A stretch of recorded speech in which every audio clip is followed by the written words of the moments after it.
I'm Shane Nyland, and my co-host is Blake Musser.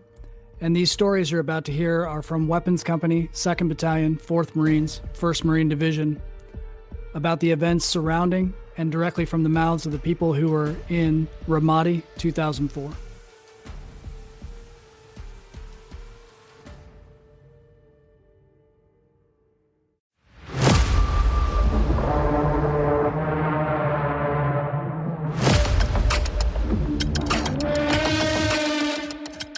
All right, man. Tell everybody your name and what platoon you were with and what rank you were in 2004. My name is Jose Miranda Jr. I was in Weapons Company, Map 2. I was sergeant, and when we deployed to Ramadi. Yeah. All right, man. Well, before I pushed record, you said you wanted to start from the beginning, so let's go from there. Yeah, so when I joined when I was in 2-4, like I barely spoke any English, right? Yeah. So when so my sister, she was also in the Marine Corps. Oh, And yeah. I forgot about that. Yeah. Yeah, she was in the Marine Corps too. Like she was like 2 years ahead of me.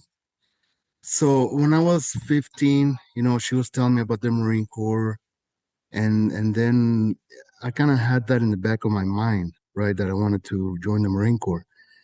And then what did it for me was one day we were watching a movie, Con Air.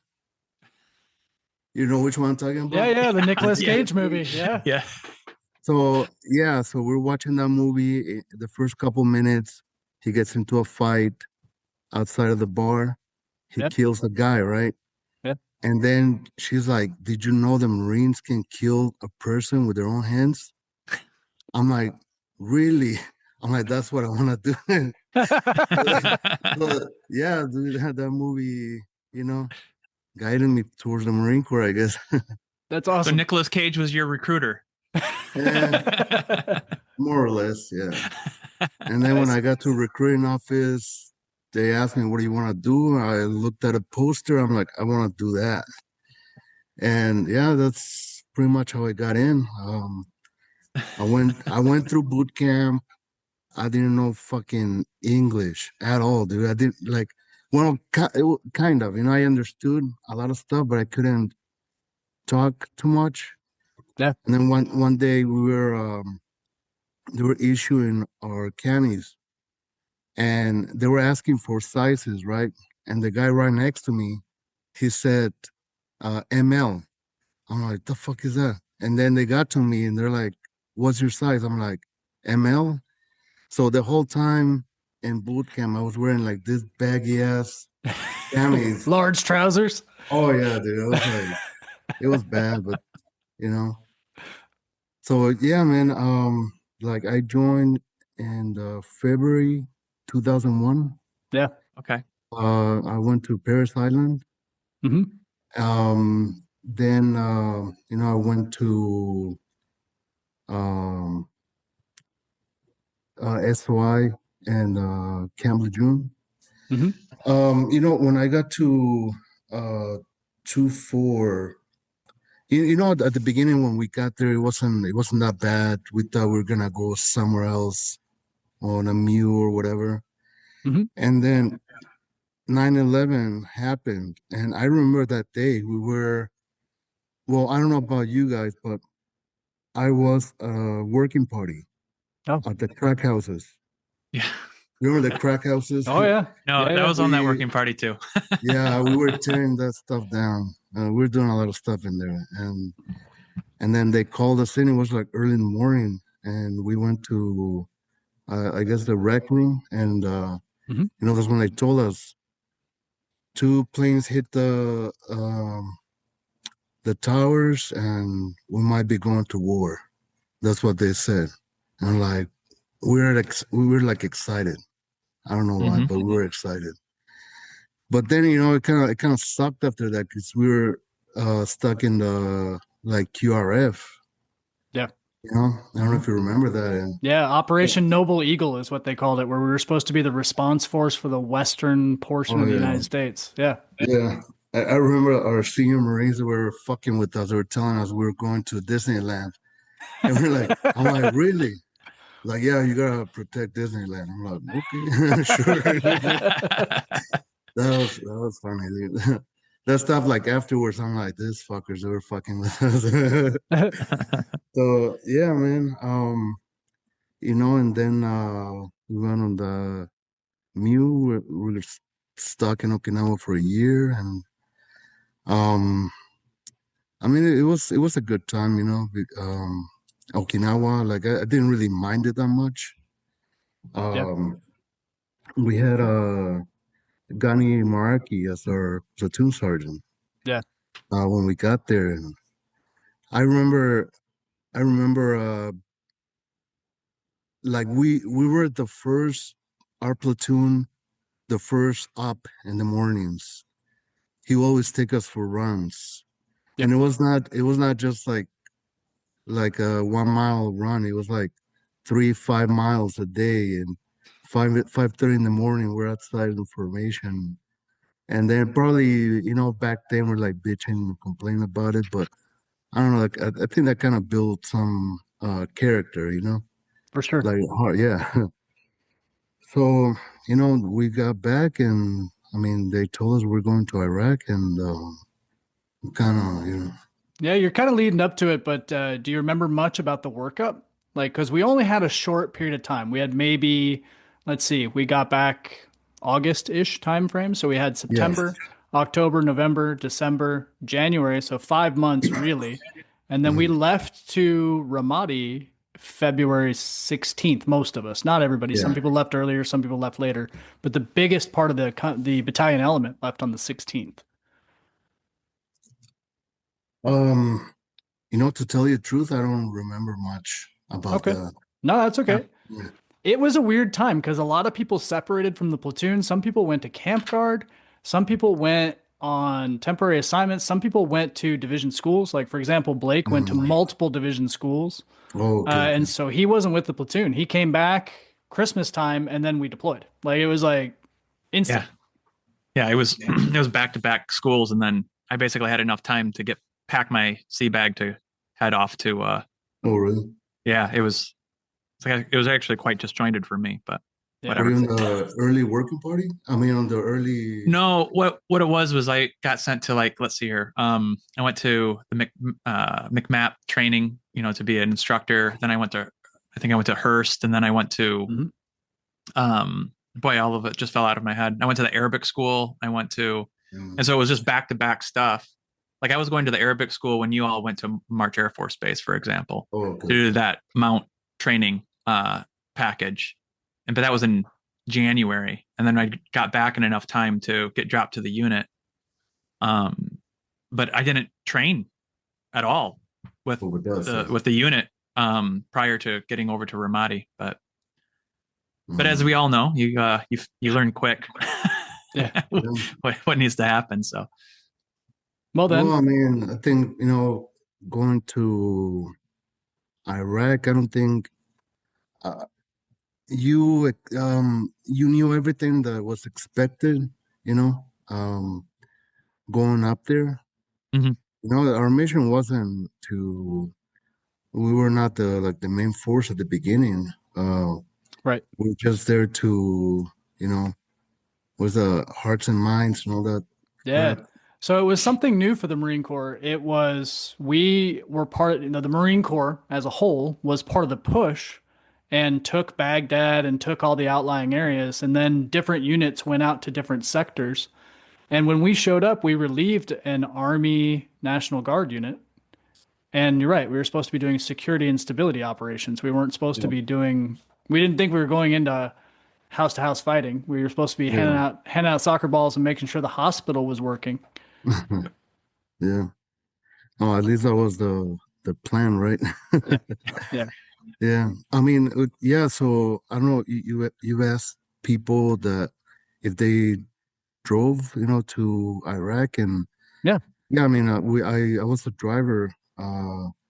It was myself, the lieutenant, Cohen, and Morris Oh, in the okay. vehicle. That's right. I actually have that. I have a picture of that somewhere. Was because Yeah, Morris was up in the gun. yeah. So, we drove to Iraq. As soon as we got there, I think some of you guys went on the left seat, right seat, We did, right? yeah. We Yep. did the relief in place with the National Guard unit, and we rode with them for a couple of days, and then we started Yeah. bringing more and more people, and then their key leaders rode with us for one patrol, and then they left. Oh, yeah. Yep. Yeah, when you guys were out, I was back in the camp, and I had to set up the security for the camp. So Oh, that was my job. But that was like one day. And one day I had to come up with the range cards, I had to come up with the everything that the people really? needed up there. Like pretty much everything. I set up pretty much that because the first week we had our guys up on the bridges and yeah. the one post in the back. Mhm. And yeah, man, the army, they didn't know anything, man. They didn't pass any information to me. Right.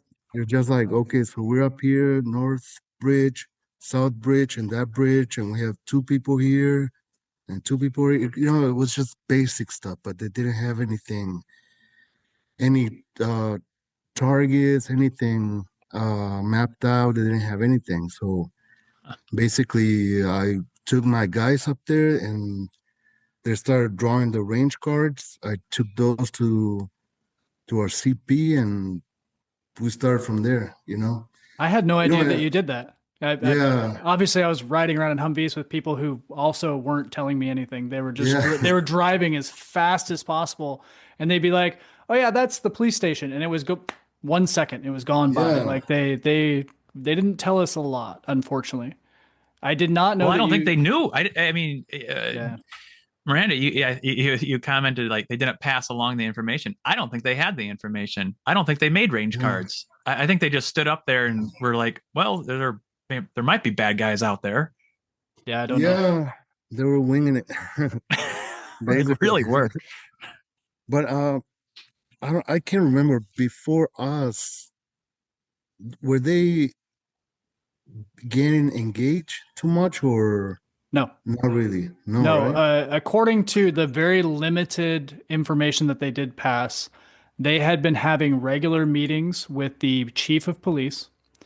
They were disseminating a huge amount of money, and I don't know where I don't know how much. They just said it was a lot of money. They were delivering large boxes of money to the local chiefs of the Mhm. different tribes that lived in the area, the major I don't know. They have names for them, but I don't know what the names are. The local chiefs, and then the chief of police, and the mayor of Ramadi, who ended up not even being a mayor or in any part of governance. He just called himself the mayor. He accepted a lot of money. Anyway, they did not get significant engagements because of that. So I can actually add just slightly to that. And I don't remember where I was reading this, but my understanding is that National Guard unit actually was made up of a lot of police officers, Mhm. and that they were actually narco guys, and so they were treating Ramadi like they treated gangs in their areas In that were Florida. running drugs. Okay. And so that only coincides to what you're saying, Nyland, is that there was a lot of like, we're going to work with the bosses to make sure that the underlings don't do what they need to do, instead of trying to remove them out. They were trying to like disassemble the situation. And Sure. so we Yeah. were tactically doing it very different. Like we tactically interacted differently. Yeah. I Yeah. mean, number one, we didn't have money to hand out, so Yeah. we just didn't. What's funny about this is that one of there were people at the bridges right at the bottom. Um, some Iraqi guy that were in charge of whatever they had to do at the bridges, right? Mhm. And there was like a small steel door to the outside, and it was like we're out there, like as soon as you cross the door, you were out there. One time, one of these people told us that basically that the army was not getting attacked because of that, because of the money. Mhm. And we're like, really? Like, yeah, they pay enough so they don't get attacked, or you know. Huh. Yeah, That's wild. yeah. So let's see what else. At the beginning of our deployment to Iraq, I don't think it was too bad. I mean, we had some casualties, but I don't think we're getting engaged a lot. Correct? It depends on how you look at it. Since you drove in, we drove in on March 6th. Was when we left. That was when we left Kuwait. Was March 6th. Within 7 days was the first IED that caused a major casualty. That was McPherson. McPherson got hit and had his jaw blown off. And then from our company, 1 week after that was the bike IED that wounded Worth. And our first KIA, as far as I can remember, and as far as my notes go, was from Fox Company. It was Lance Corporal Dang. He got killed by an RPG on a patrol. So we were there 16 days before somebody got killed. As far as gunfights, the first gunfight that I remember being reported was on March 25th. And you may remember because on March 18th, right before Worth got wounded, is when we did that. We drove out to that tiny town between Ramadi and Habaniya, and it was half of our company went out in the middle of the night, and we took some elements of the local Marine Recon unit with us, and we searched that whole town, and they found one roll of det cord and one, like 2 or 3 blocks of C4. We were out all night for that. Several of us got wounded on that night because that was the IED that hit my truck. There was another I IED. remember that. Yeah, there was then there was another IED that hit a different platoon on that same night. Yeah. And so I feel like it ramped up pretty quick. The first gunfight that I can remember was the 25th, and it was when Echo Company got into a short skirmish and shot some guys and recovered. They had mortar gear. They were leaving a mortar position, and Echo got into a shootout with them and killed them and found the mortar gear on them. Yeah, I guess my comparison was more of what we experienced after that, like Sure. Please tell it. I've been running my mouth a little bit too much. Please tell your part. No, I'm just saying, like at the beginning, it didn't seem as bad as as how it got after. Lion for dog us, was much more, yeah, for sure. yeah. So, I mean, like as you know, I think Morris was the first casualty of our company, correct? He was the first KIA from Weapons Company on heat Yeah. pump. You know as well as anybody else, he was wounded on the 4th and he died on the morning of the 5th. Yeah, that day, I mean, that's one of those days I will never forget, you know. I think that day our mission was just to interact with the IP with the Iraqi police. We went out there by the Saddam's mosque, and the guys, the I guess the company commanders and some of the dismounts, they went out there with the IP. I stayed behind with the drivers and the gunners. It was three vehicles, Mhm. 3 vehicles with us that day. And I think before that we dropped off Jesse Jordan Yes. somewhere. We dropped him off somewhere. I do remember him getting off, and I was driving off like really fast. And so we were there for a little bit, probably a little bit too long. And our vehicle, since I was there with the gunners and the drivers, and I was manning the radio. So that day there were a lot of kids, like a lot of kids. they went to our vehicles. And they were, just wanted a bowl, chocolate, whatever. And then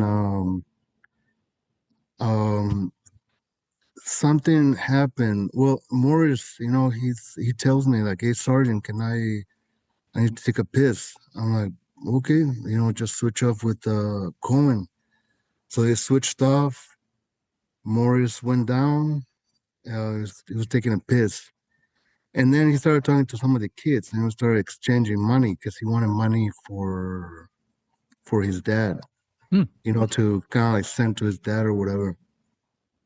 And then I saw this guy in a bicycle. He was basically telling all the kids to go away. And I kind of, that was kind of suspicious to me. I saw because he was like telling the kids, he was kind of mad, like go away. Was it him shit, whatever? Yeah. Yeah. And so I looked at the other vehicles. These guys, they had like 20 kids by them, right? So I walked over there. I was basically gonna tell them like, "Hey, go back to your positions." I mean, we had the gunners and the guns and stuff like that, but the drivers, they were like with the kids. And I go over there, and these guys were showing porn to the kids. That's why there were so many kids. That's why there were so many kids there. Uh-huh. They were showing porn, and I'm like, "Hey guys, fucking let's go back to our positions." And then I think I took the magazine. I'm not sure, but I started walking towards my vehicle, and Morris, he was in front of the vehicle, right? Mhm. He was there was like one kid there, one kid, and then this guy came over and he was telling the kid to go away, and then I started walking towards Morris, and as soon as the kid left, that's when he got hit. He actually got hit on his right side, Mhm. like on his flank, right, right Mhm. here. So the first thing, the thing I remember was like I was looking at him, and then all of a sudden I saw this cloud of smoke, and I got knocked down. I don't know if I was unconscious or not for like a second or two, but I got up and I didn't see Morris anymore because the smoke, right? Hmm. So I started running towards him, and he was just kind of laying on the ground with his hands up, kind of like that, and I saw him, and he had a big open wound, on his right side, and I could see the inside, his intestines, and maybe his liver. I'm not sure what, I'm not sure what it was. And he had a bunch of injuries in his head, and his elbow was pretty much gone. His arm was just hanging by a little thread. It might have been muscle fiber, tendons, or whatever, but he was just hanging there. When I saw that, I ran to the middle of the road, and I was calling for a doc. I knew we had a bonding with us. Yeah. And I was just basically yelling, "I need a doc over here right now," but yelling, really hard. And then we started getting shot at. And then went back to Morris and Cohen. I don't know if Cohen was knocked down for a little bit, like conscious for a little bit, but then he started yelling at me, just telling me like Sergeant, I'm hit. And I'm like, Cohen, get the fuck back on the gun and start shooting. And he's like, I'm hit. He didn't have his helmet blew up. It blew off, you know? And then I started shooting back. Um, and then Cohen gets down. He sees Morris. He gets like, he's like, what the fuck? What happened, Sergeant? And I'm like, Cohen, get back in the gun. But then Cohen picked up Morris' gun, and he just started shooting, same direction I was shooting. And then we saw this like a little white truck driving away. So we're like, that might have been it. So we started shooting at it. And I go back in the middle of the road, start calling for Bundy. And I think when they were coming over to us, Randall, he got caught up in some sea wire. I don't know if you remember that. I remember hearing about it. Yeah, I was not he, there when that happened, but yeah. Yeah, he was stuck on it. And then Bundy came to us. And, I mean, when you first see this stuff, it's pretty shocking. But then, we started working on them. And, we kind of knew that there was not a lot that could be done, just by the injuries and, everything that happened. So, he was working on it, and then everybody came. Lieutenant called for a reinforcement for the QRF, and we got Morris out of there. But yeah, I mean, that day was it was pretty bad. I don't know, were you there when we went on that patrol right afterwards? So our platoon was split. You had 3 Yeah. trucks where you were at with the IPs. We had taken my 3 trucks and gone north. We were almost at the Euphrates River, observing a house where there was, I don't know, supposed to be mortar activity. It ended up being a meeting place. We were gathering intelligence for how many people were going in and out of this house. When we heard you guys got hit, we broke down our observation and hauled ass down the road and met you by the time we had got there, we went straight to combat outpost because Okay. they had already evac'd Morris to combat outpost. Yeah. Me and Swede, Harden, went in and spoke directly to Cricard, which was our battalion surgeon. And he was basically finishing patching up Morris, and they were wrapping him tightly for the flight. And he said the major bleeding has long been stopped.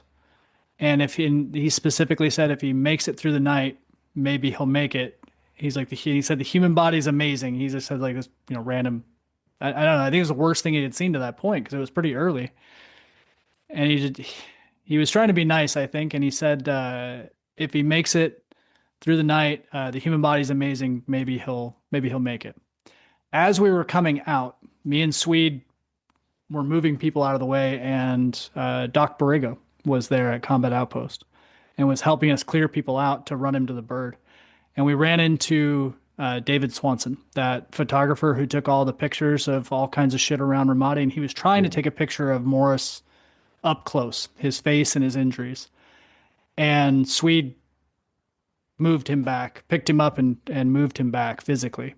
And we both got in his face and said, if you take a picture of his face, we'll fucking kill you.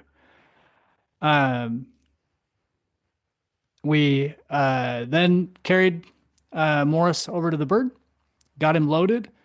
He was just kind of moaning. He wasn't really moving much. And that finished. I remember being pretty fucking upset, pretty mad, yelling, and Swede yelling and throwing shit. And then we jumped on the trucks, and they told us we couldn't leave. And I said, fuck you, we're leaving. And we left anyway. And they pulled the gate, and we drove out from combat outpost, and we met up with you guys. And that's when I met up with you. I remember specifically, this isn't funny given the situation, but it's funny in retrospect. I did not see you. I saw Cohen, and Cohen was bleeding and bandaged up, but bleeding. And I remember like, holy shit, are you okay? And he was like, I'm okay, whatever. He's like, I just, got hit by some shrapnel, whatever. And you were like, hey, fucker, I'm hit too. And I looked over, I was like, dude, I'm fucking sorry. I was so hyper fixated on what had just happened and like, what the fuck are we going to do? And then we had to tow that vehicle back. We had to tow the vehicle out of there. And then you can tell the rest of the story from there. You said we went on patrol. Oh yeah. So we kind of had a feeling of where we were getting shot at, where he got shot from, the RPG. Yep. We got a little couple guys ready to go. The doc was telling me to stay back, and I'm like, I gotta go. So I think he pulled my pants down and he patched me up real quick because I had a injury on my left leg, and so basically my left leg was like soaked in blood, Yeah. And he patched it up. I'm like, I want to go, so I don't know if you remember like a small police station like close by. Mhm. We went there, and they were acting weird, man. Like they were acting weird, and we saw a lot of spent shells and on the ground close by, and we're just gonna have the bad feeling that they might have known more than what they were saying, you know. Yeah. Another thing, I don't know if you remember, we had a translator with us. It was not Cohen, it was an Iraqi translator. Yes. It was this skinny guy, very shy, not that tall. He was sitting on the rear passenger seat. And when the RPG went off, he was there, and he didn't get any shrap, but his ears got blown out. He was like bleeding from the ears. I don't know if you remember any of that. I did not remember. I knew he left us for a medical reason. Oh, I yeah. did not remember what exactly had happened to him. Yeah. We never saw him again after that. Yeah. He never came back. So after that, it was just us, I don't think we had any translators attached to us after that, right? We occasionally borrowed Rocco. We did not use anybody else. I know we had some guy named Mike at one point. We had Wilbur. We had a few different translators. We never had him in our platoon ever again. Yeah. We just had Rocco a few times, and that was specifically when either the battalion CO was with us or when the company CO was with us, and they rode with them. Well, and that was early on when we lost. We went through several terps before. I would say it was like May timeframe, if my memory serves me right, when that's the terp situation stabilized. But we lost that one to a medical reason. Then we killed another one because he was out on an ambush against us. He slipped away in the night and joined the enemy. Yeah. Yeah. And then we lost two more, and then they sent us some guys that were like that were Moroccan that didn't speak Arabic. They spoke Moroccan, and that was a disaster. And so, anyways. Yeah. Yeah. So, we came back to our camp. What was the name of the camp? I forgot. Hurricane Point. Oh, yeah. So we went back to we got back over there, and as soon as we got there, I think like an hour after we got there, that's when we got the news, the bad news. He had passed away, I felt like it was a couple hours, but you might be right. It may have been an hour. Yeah. I mean, it wasn't right away, but we were just waiting. I don't know. I know we got back and we're just waiting, and I know everybody was. Everybody was pretty upset after that, Yep. And I think if Morris, if he wouldn't have been there, like probably more people would have died, and I can say honestly, like Morris saved our lives, of a bunch of us, and I met up with his dad in 2009 because when we came back from Iraq, we had the memorial. Yep. And he was there, but I don't know. I didn't want to look at him. I didn't feel like strong enough to look at him or introduce myself and tell him like, hey, I'm so and so. Morris was with me. I don't know. So I avoided him, you know. So when I got out in 2009, I looked for him. His name is Kirk Mhm. Morris. Yes. I looked for him and I contacted him and I told him like, I told him I was Morris vehicle commander. So, you know, I was in charge of Morris. I was right next to him when this happened.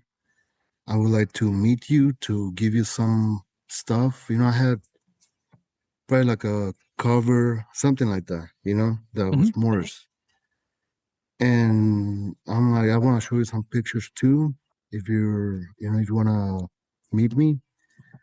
So he was like happy. He told me, yeah, come over to my house. I went there and I'm like, look, you can ask me anything you want, you know, I will tell you how things happen.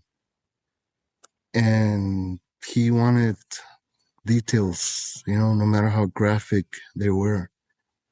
And I basically told him, you know, what I saw, what happened. He didn't know a bunch of that stuff, you know. Yeah. He didn't know that other people got hurt. He didn't know the situation. So I don't know the Marine Corps, they kind of just give him like a basic rundown of what happened, or So, to my understanding, and this is, I got this information from another Marine who stayed back. There were Marines from our battalion who had injuries, medical reasons, personal reasons, legal reasons why they couldn't deploy at the time. And so they stayed back, although they were technically still part of our battalion.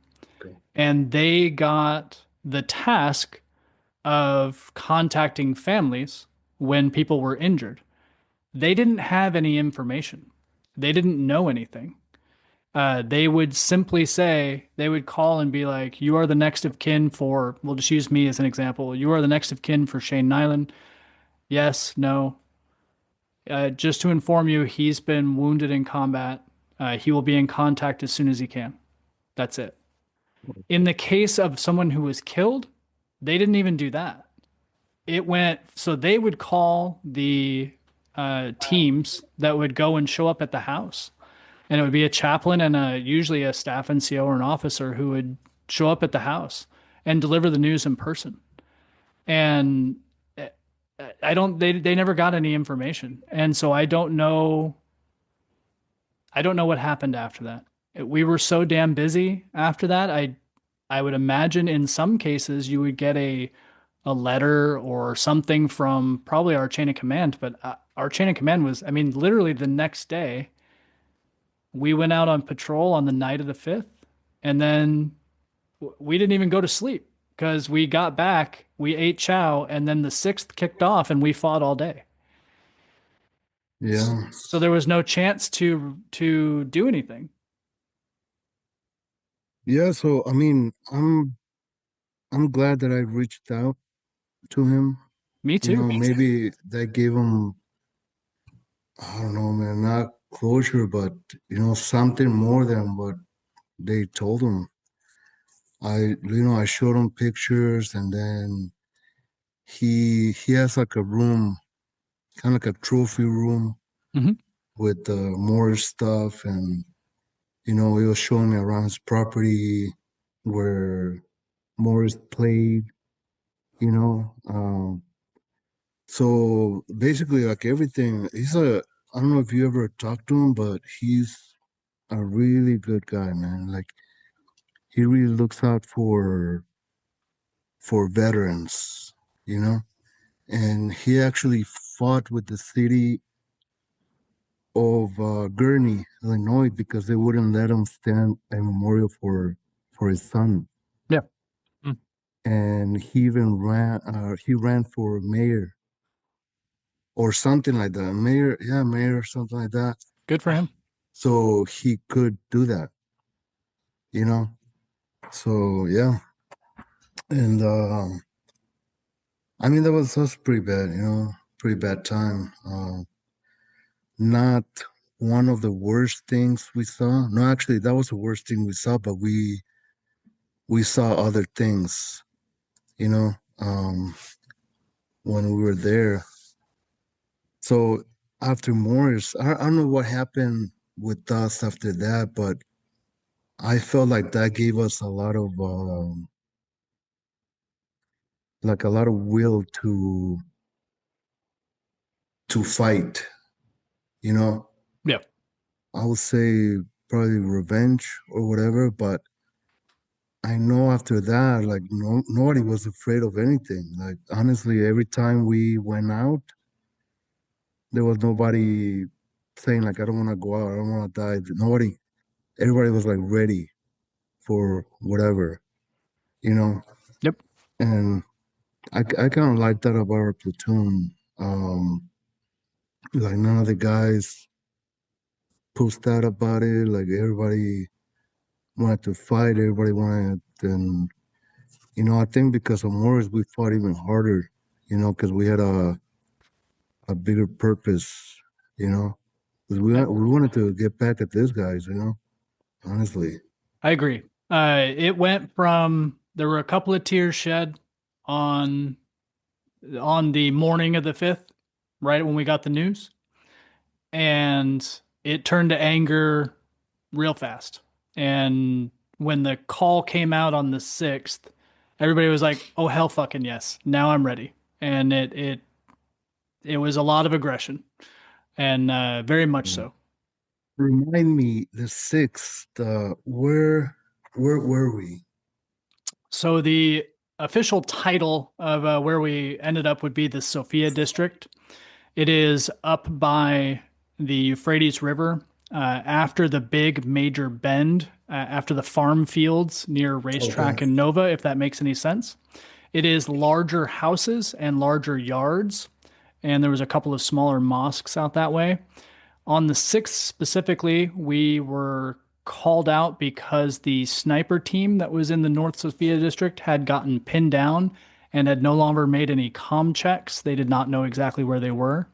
And the Echo Company QRF that went to go back them up was in heavy contact and unable to move forward in order to rescue the sniper team. So we were coming up from Echo had come from the north and east. We were coming from the south and west. And then we hit a heavy ambush basically in a neighborhood. And the what we were told afterwards was that the main effort of fighting moved off of them and came to us, so that way they could link up a little bit and it relieves some of the pressure. Was that the day Big Boy got hit with an Yes. RPG? That was the Yeah. day? Yeah. This is the same day that we had to withdraw because we were running out of ammo, right? By the end of it, yes. Yeah, man, that day, I think you even shot a tow missile that day. We fired 2 tow missiles that day. I Oh, fired one into a large wall and killed a guy who was firing RPGs at us. And Mosel fired one into the roof of a house that was reinforced with a medium machine gun and collapsed the top of the house. oh, nice. Yeah, that day we were, after Morris passed away, pretty much my team, I guess, we became dismounts, Yes. you know?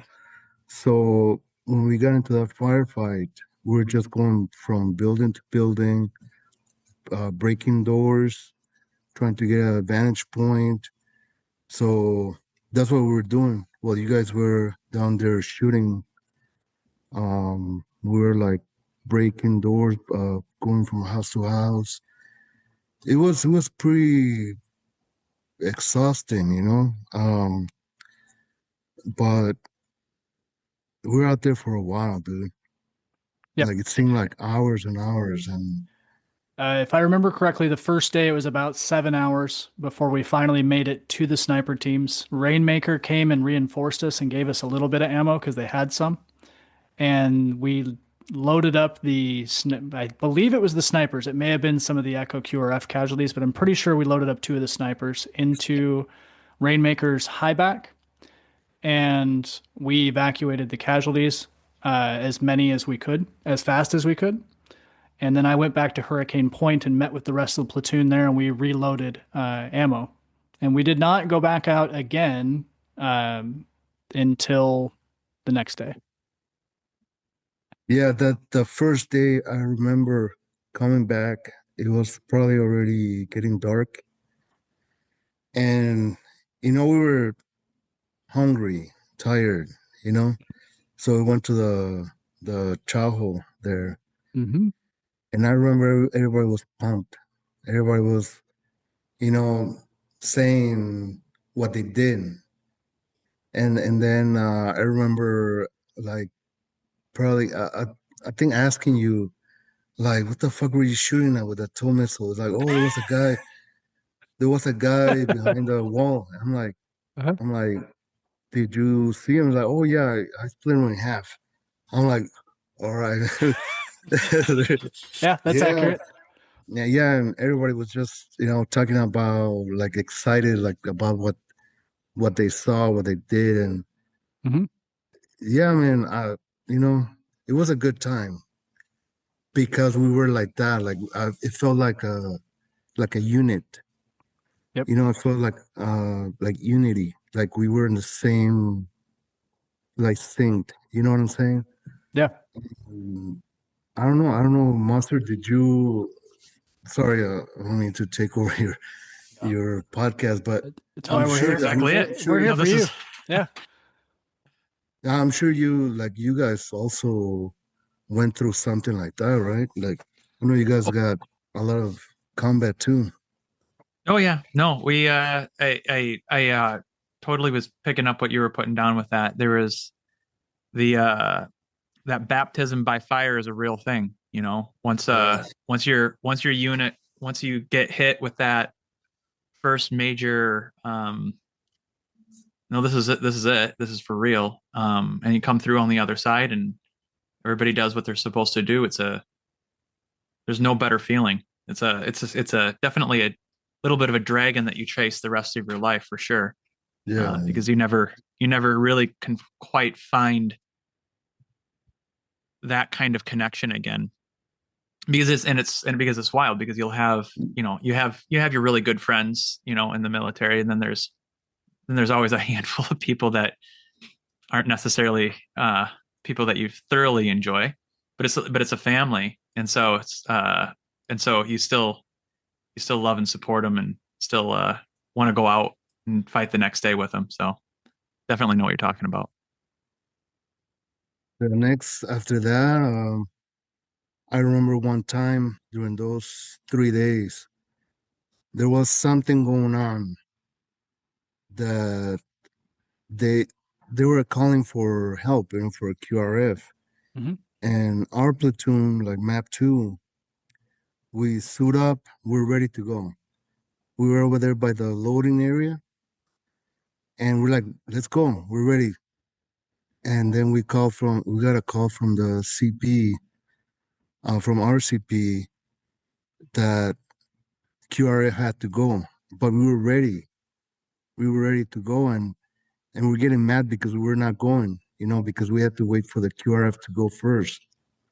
And I mean, I don't know, man, that's kind of amazing, that you're ready to get back into the fight. And you know, one of my biggest fears in Iraq, it wasn't to die by getting shot or blown up.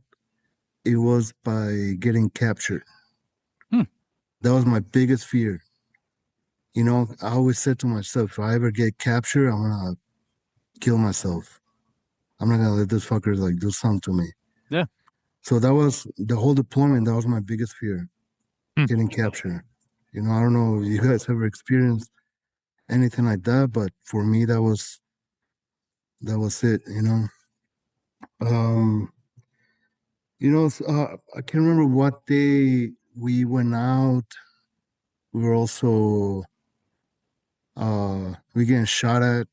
Uh, that was the day the Randall shut the house, the door, the front door, the 203 thing. Oh yeah. Yeah. He was the only What one was carrying a the? 203. Yeah, He breached a lot of things with the 203. Yeah. He shot everything with the 203. Yeah. Yeah. That- So that day we're getting shot at. That was the first time I had to reload magazines, like actually reload each magazine with Mhm. new rounds because I Yep. was running so low. Yep. And I remember we getting shot at, I was running low. I had to reload all my magazines, I had to reload them. And then I was this month we're with Hardin. Mhm. And then I went up to him. I got my ammo because he was carrying all of our shit, I think. And then he called in that he saw like a vivid on the middle of the road. And then the lieutenant told him, well, take it out, take it out. And I know we're carrying AT4 Yeah. with us. And I'm like, I'll do it, dude. I'll do it. So I went to grab the AT4. I went to grab the AT4 and we're right there. He was sitting in his seat. And then I had the AT4 and we both reading the directions. We're like reading, wait, it goes like this. So that was funny. Yep. Like, because that's something you don't practice every day. So No. you kind of know. If you're lucky, you fired one. Yeah. So we're like reading the directions and I'm like, okay, I think I'm ready. I think I'm ready. So I'm pointing at the vehicle and then Harding had a camera. He was like recording the whole thing. I never seen the video, but I know he took a video of that. And then when I shot it, it hit right in the grill, right in the center. So it was pretty cool, and Yeah. then That's awesome. and then Harding he was telling everybody like, oh yeah, we hit the vivid right in the middle of the grill and went up, but it just I don't know. I don't think we believed it was a real vivid. Yeah. We just wanted to destroy shit. That's We just wanted, yeah, that was it. That was probably it. But yeah, man. One thing I was talking to Shane about a couple of weeks ago, the after all this stuff happened, 6th, 7th, and 8th, like before that, before Morris got killed, every time I talked to my parents, they were worried about it. They saw news or whatever. But I'm like, oh no, that's not going on. It's we're doing something else. We're just like the police, nothing's going on, so that's what they knew before that. And then, like I was telling Shane, after all this stuff happened, 6th, 7th, 8th, I was, um, I was told to go to the CP and they told me, you have to call your parents and you have to tell them what happened because they're going to get a letter from the Marine Corps and they need to know what it's for. So that day, probably the first time I broke down, I told my mom, you're gonna get this letter. This is what happened, and things are not okay over here. I mean, I just told her, it was not a safe place, and I told her that I believe there was a pretty big chance that I might not make it. So that was pretty tough, telling her. But a hard thing to tell your mother. Yeah. if it wasn't, if the if it wasn't for that letter that they sent everybody that got hurt, I probably would have never told my mom anything, because I just wanted to keep her like out of it, like Yeah, you don't want them to worry, man. yeah. So, man, what happened after this? What happened after the 6th, 7th? Well, let's see. The next big one that you might remember is probably the 10th. That's usually what most people consider the last day officially of the Battle of Ramadi. And on the 10th, we were on the westernmost corridor of what was considered the first official bug hunt. We were exhausted. We had gone out every single day. We had been in a gunfight every single day. The first 2 days for extended amount of hours. On the 8th, a little less, and on the 9th, just pop shots, nothing big. But on the 10th, we were on the westernmost quarter. Sledgehammer platoon, which was Blake's platoon, was just north of us, and we were basically all covering the whole west side of a square of the Sofia district, where they planned to drag everybody out, and they were going up and down the streets with the loudspeakers, yelling, come out here, you pussies, and yelling all kinds of stuff, yelling stuff in Arabic and playing loud music. They played Let the Bodies Hit the Floor. They played Slayer. Yeah. You remember that? Oh yeah, man. Like, what was scary was our planes going by like really close to us. Right? Oh, yeah. You know what I'm talking about? Mm-hmm. So on the 10th, they did not do flybys, but that was in June, specifically when we were doing some of those cordons. They started doing what they called shows of force and bringing down fast mover aircraft from the Air Force and flying them over our heads. They weren't going to shoot, but the sonic boom was insane. And I didn't know that was going to happen. No, they never told us. Yeah, we didn't find out until afterwards. Yeah. When that happened, it was like, what the fuck? And I knew it wasn't them. I knew it was us. But even knowing it was us, he was like, man, that's scary, man. Yeah, are they going to drop a bomb on us? What the fuck is going on? Yeah. Yeah, man. Now I can imagine this fuckers. Well, at that point, we'd already had 2 blue on blues. Right, yeah. Oh, we got a bunch of that. If you like what you've heard, this is a multi-part episode. Make sure you listen to the rest of the story.